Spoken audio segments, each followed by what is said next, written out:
ആ ഫോട്ടോയും ഇതിനേക്കാളേറെ വൈറലാവും. അപ്പം അതാണ് മമ്മൂട്ടി എന്ന നടൻ്റെ അതുല്യമായ അപാരമായ അഭിനയത്തിൻ്റെ ഒരു സാധ്യത എന്ന് പറയുന്നത്. അപ്പോൾ മമ്മൂട്ടി എന്ന് പറയുന്ന നടൻ ഏത് റോള് ചെയ്താലും, ഇപ്പം അതിനകത്തിപ്പോൾ എനിക്ക് ഓർമ്മ വരുന്ന മഹായാനവും അഥർവവും ഒക്കെയാണ്. മഹായാനവും അഥർവവും പിന്നെ മൃഗയും ഒക്കെ മമ്മൂട്ടി വ്യത്യസ്തമായി അഭിനയ ശൈലി കൊണ്ട് വ്യത്യസ്തമാക്കിയ കഥാപാത്രങ്ങളാണ്.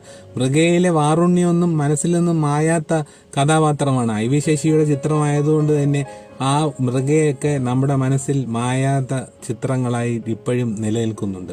അപ്പോൾ എന്തായാലും മമ്മൂട്ടിയുടെ ഈ ദ്രോണാചാര്യരുടെ ചിത്രം കണ്ടിട്ട് എനിക്ക് അത്ഭുതമൊന്നും ഉണ്ടായില്ല. കാരണം മമ്മൂട്ടി എന്ന നടന് ദ്രോണാചാര്യരല്ല, ഈ ഭൂമിയിൽ ജീവിച്ചിരിക്കുന്ന ഏതൊരു വ്യക്തിയായി മാറാനുമുള്ള അപാരമായ കഴിവ് ഉള്ള ഒരു നടനാണ് നമ്മുടെ സൂപ്പർ സ്റ്റാർ മമ്മൂട്ടി.